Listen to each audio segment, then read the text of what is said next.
بالله من الشيطان الرجيم. بسم الله الرحمن الرحيم. الحمد لله رب العالمين حمدا كثيرا طيبا مباركا فيه مباركا عليه من الحضور والرضا. واشهد ان لا اله الا الله وحده لا شريك له له الملك وله الحمد وهو على كل شيء قدير. واشهد ان محمدا عبد الله ورسوله صلى الله عليه وعلى اله وصحبه ومن اهتدى بهديه الى يوم الدين. ايها الاخوه الكرام، السلام عليكم ورحمه الله وبركاته. الله نسال ان يتقبل منا الصلاه والصيام والقيام وصالح الاعمال.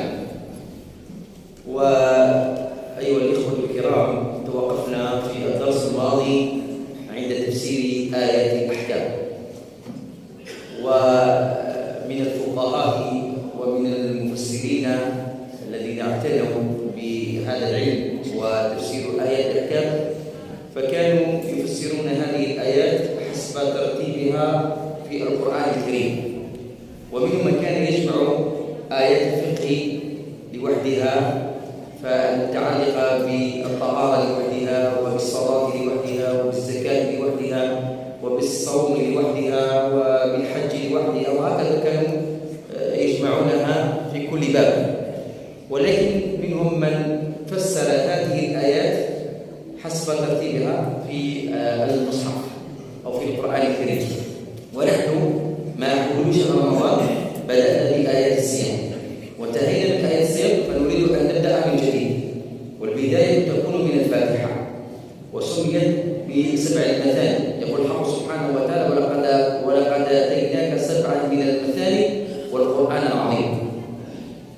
والسبع المثاني قيل بأنها الفاتحة، وقيل بأنها السبع الطوال من الصور، واللي هي البقرة وآل عمران والنساء والمائدة والأنعام والأعراف والتوبة والأنفال، فقالوا هي السبع المثاني.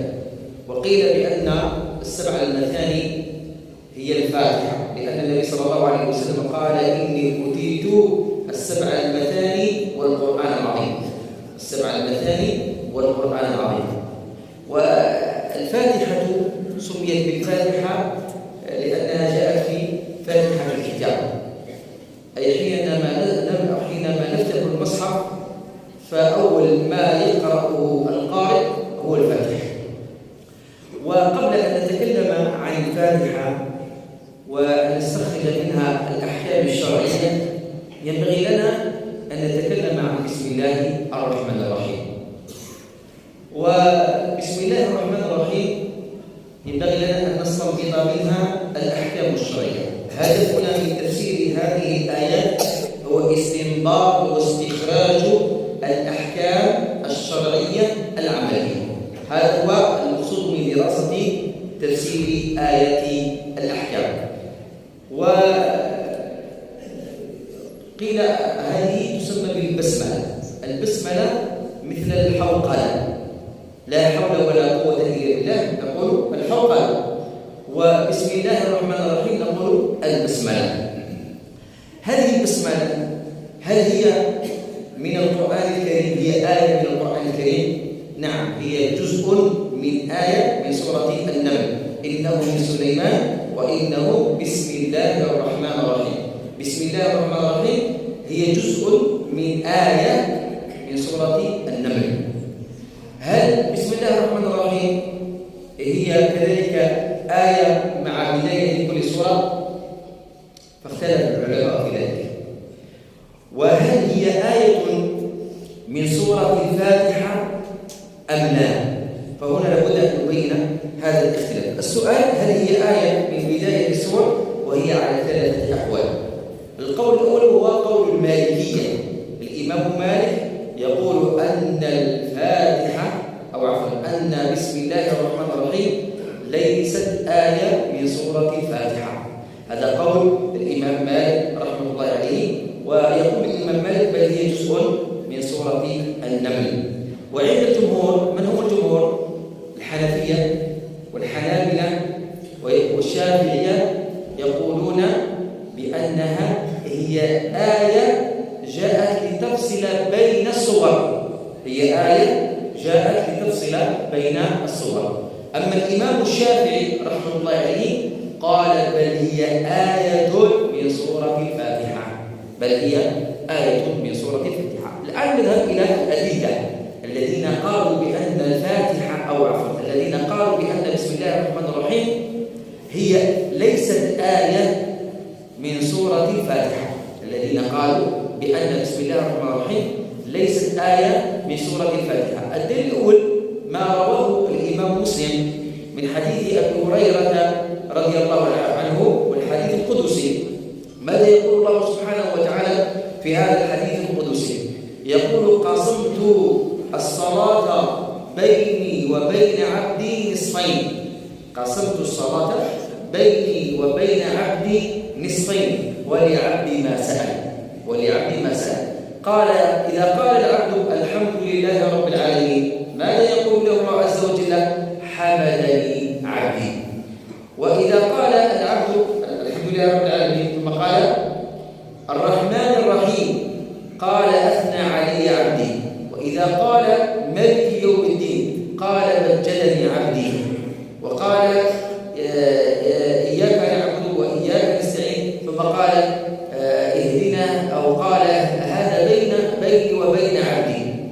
ثم إذا قال اهدنا الصراط المستقيم قال هذه لعبدي ولعبدي ما سأل، هذه لعبدي ولعبدي ما سأل. الشاهد من هذا الحديث الصحيح القدسي، الشاهد ما هو أن الله عز وجل هنا بدأ بالحمد، الحمد لله رب العالمين. قال فإذا قال العبد الحمد لله رب العالمين ولم يذكر بسم الله الرحمن الرحيم، قالوا هذا الدليل الأول أن الله عز وجل في هذا الحديث القدسي على لسان النبي صلى الله عليه وسلم لم يذكر بسم الله الرحمن الرحيم، فبالتالي فهي ليست آية من سورة الفاتحة.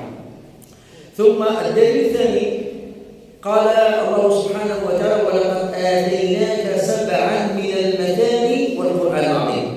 قالوا إذا حسبنا الآيات بسم الله الرحمن الرحيم، بسم الله الحمد لله رب العالمين آية، الرحمن الرحيم آية، مالك يوم الدين آية، إياك نعبد وإياك نستعين آية، اهدنا الصراط المستقيم آية، صراط الذين أنعمت عليهم غير المغضوب عليهم ولا الضالين آية، فوجدوها 7 آيات. فقالوا إذا أضفنا بسم الله الرحمن الرحيم العدد يكون 8 آيات، وبالتالي الله عز وجل قال 7 من المثاني. كذلك الله عز وجل في الحديث القدسي يقول قسمت الصلاة بيني وبين عبدي إلى نصفين، لو كان يديروا إلى نصفين ما غاديش نسيبوا بسم الله الرحمن الرحيم. علاه؟ لأن بسم الله الرحمن الرحيم زيادة في الحمد والثناء لله عز وجل. ورب سبحانه وتعالى يقول في هذه السورة، سورة الفاتحة، يقول قسمت الصلاة بيني وبين عبدي إلى نصفين. لو كان نسيبوا بسم الله الرحمن الرحيم ما تقوليش نصفين، الكفة ترجع إلى الله عز وجل، وبالتالي العبد يكون أقل من الله عز وجل. والله عز وجل يقول هنا قسمت الصلاة بيني وبين عبدي إلى نصفين. كذلك حديث أنس رضي الله عنه يقول كان يفتتح في الصلاة بعد تكبيرة الإحرام الحمد لله رب العالمين. فالنبي صلى الله عليه وسلم لم يجهر ببسم الله الرحمن الرحيم ولم يبينها للصحابة. أبو بكر الصديق رضي الله عنه حينما صلى وكبر فكان يقول بعد التكبير الحمد لله رب العالمين. بعده عمر بن الخطاب رضي الله عنه كان إذا كبر في الصلاة كان يقول الحمد لله رب العالمين. عثمان بن عفان كان إذا كبر في الصلاة كان يقول الحمد لله رب العالمين. علي بن أبي طالب رضي الله عنه كان إذا كبر في الصلاة كان يقول الحمد لله رب العالمين ويقول الفاتحة. لم يذكر لا النبي صلى الله عليه وسلم ولا الخلفاء الراشدين بسم الله الرحمن الرحيم جهرا، أي لم يحفظ الصحابة والذين صلوا خلف النبي صلى الله عليه وسلم خلف هؤلاء الخلفاء الراشدين بسم الله الرحمن الرحيم بعد تكبيرة الإحرام. يقول ابن العربي المالكي رحمة الله عليه، هذا ابن العربي المالكي ماذا يقول؟ يقول أن القرآن متواتر، أي قطعي الثبوت ليس ظني. ما الفرق ما بين القطعي والظني؟ القطعي هو الذي رواه جمع عن جمع يستحيل تواطؤهم على الكذب. القرآن رواه جمع عن جمع يستحيل تواطؤهم على الكذب. هذا هو القرآن الكريم. نعم.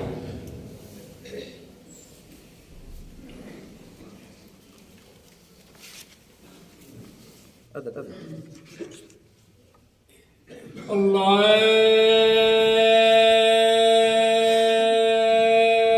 أكبر الله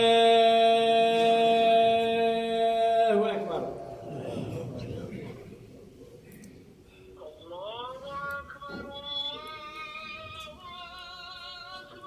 أشهد أن لا إله إلا الله. أشهد أن لا إله إلا الله. أشهد أن محمدًا رسول الله. أشهد أن محمدًا رسول الله.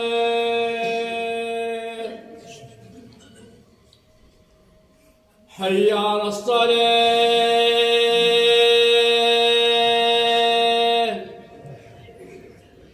حي على الصلاة.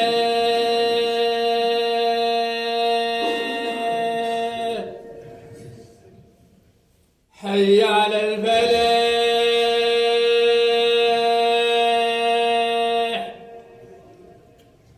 حي على الفلاح.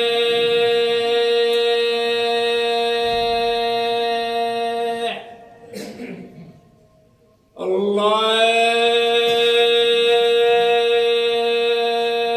أكبر الله أكبر. لا إله إلا الله.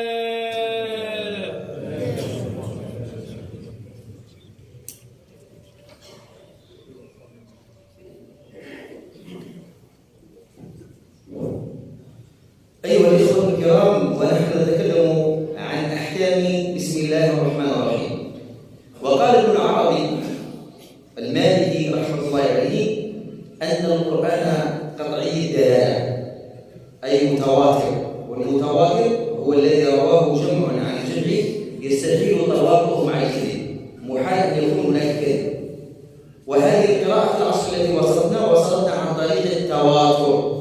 هذه القراءة العشر وصلتنا عن طريق التواتر، ولذلك حينما نقرأ القرآن فنحن نقرأه على يقين، ونقرأه عن طريق التواتر، وهو قطعي الثبوت وقطعي الدلالة.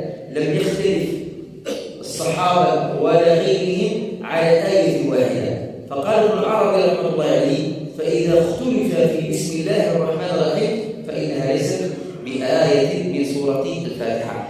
لو كانت آية ما اختلف فيها هؤلاء، لأن النبي صلى الله عليه وسلم قرأ القرآن وصلى بالقرآن، فلم يثبت عن النبي صلى الله عليه وسلم أنه حينما كبر قال بسم الله الرحمن الرحيم في سورة الفاتحة. ولكن الذي يقرأ بسم الله الرحمن الرحيم في الصلاة هل جائز أم لا؟ فالإمام الشافعي رحمه الله عليه يرى بوجوب قراءة بسم الله الرحمن الرحيم كآية من سورة الفاتحة، أي الآية الأولى من سورة الفاتحة. فعند الإمام الشافعي في المذهب الشافعي الذي يصلي ولا يقرأ بسم الله الرحمن الرحيم في بداية سورة الفاتحة فصلاته باطلة، صلاته باطلة. السؤال المطروح: إذا صلى الإمام هو شافعي وأنت مالكي، هل إذا كان هو صلى بسم الله الرحمن الرحيم رفع خلاف؟ ولكن إذا أنت تقدمت كإمام مالكي وصلى خلفك الشافعي الذي يرى بأن بسم الله الرحمن الرحيم هي آية، ومن لم يقرأ بها مع سورة الفاتحة فصلاته باطلة. فقال العلماء يجوز للشافعي أن يصلي خلف المالكي، بل منهم من قال يجوز للسني أن يصلي خلف الشيعي، والشيعي أن يصلي خلف المالكي. فهذا اختلاف ما بين أهل العلم، ولكن الذي نريد أن نركز عليه أي أننا لا ننكر على الذي قال بأن بسم الله الرحمن الرحيم هي آية من الفاتحة، وكذلك الذي قال بأن بسم الله الرحمن الرحيم ليست بآية من الفاتحة، لذلك لا ننكر عليه أن هذه المسألة فيها خلاف. وبسم الله الرحمن الرحيم كانت من قبل بعثة النبي صلى الله عليه وسلم العرب إذا كتبوا هذه الرسائل كانوا يقولون باسمك اللهم.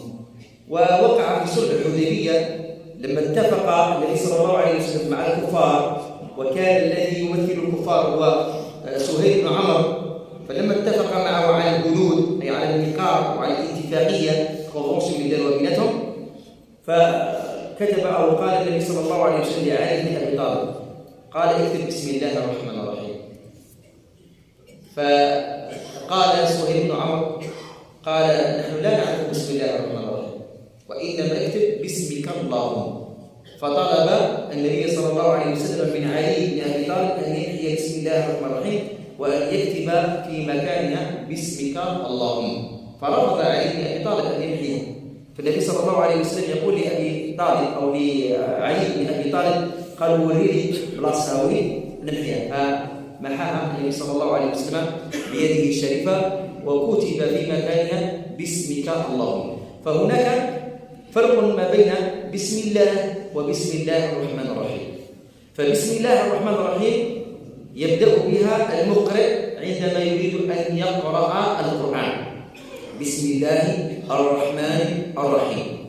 وكذلك يستحب ومن السنة أن يكتب أو أن تكتب على الكتابات أي على الرسائل التي ليس فيها حرام ولا تدعو إلى الرذائل وغير ذلك من هذه الأمور، وإنما الرسائل كرسائل الدكتوراه، رسائل الماجستير، رسائل لا ليسونس مثلا، أو حتى الرسائل هذه التي ترسل من جهة إلى جهة أخرى. المهم أن هذه الرسائل يكون فيها الكلام المحمود، الكلام الجميل.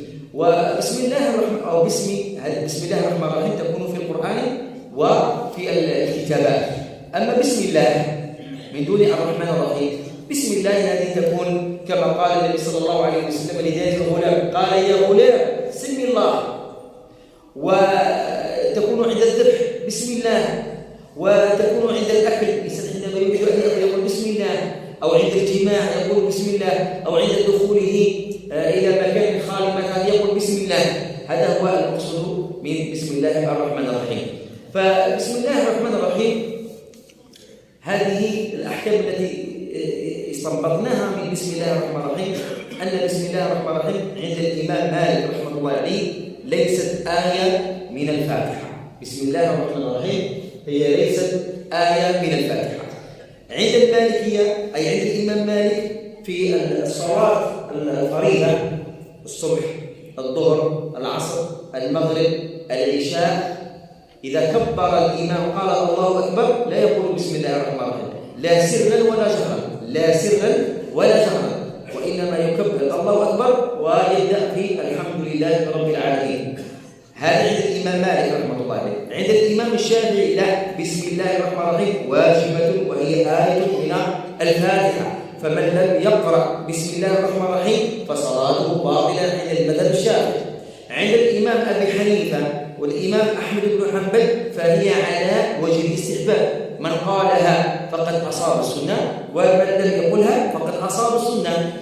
عند المعاصرين من المالكية، عند المعاصرين العلماء المعاصرين من المالكية قالوا خروجا من الخلاف أن يقولها الإمام سرا لا جهرا، خروجا من الخلاف أن يقولها الإمام سرا لا جهرا. هذه هي أحكام بسم الله الرحمن الرحيم. المهم الفائدة قد وصلت، وبدأنا في أول الكلام عن تفسير آيات الأحكام. بعدما فسرنا آيات الصيام فسرنا بسم الله الرحمن الرحيم. بارك الله فيكم وجزاكم الله خير. صلى الله عز وجل أن ينفعنا بالقرآن وأن يبارك لنا بالقرآن وأن يجعلنا من أهل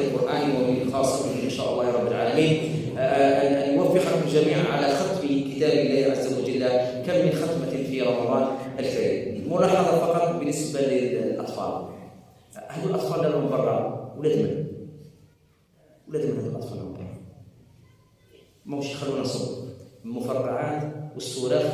حتى تكلمنا قلنا لكم أي إنسان عنده ولد يا إما يجيبها معاه يديرها حداد يا إما يبلع عليه في الدار باش يطلقها في الزنقة ويخليه يشوش علينا. حنا رانا في شهر رمضان، شهر مبارك، شهر عظيم، شهر السكينة، شهر الطمأنينة، شهر الخشوع. فلذلك نطلب منكم جميعا أيها الأولياء أن تساعدوننا جميعا في تحصيل هذا الخشوع وهذه الطمأنينة عن طريق تربية هؤلاء الأولاد تربية حسنة واحترامهم لهذه الشعيرة، شعيرة التراويح.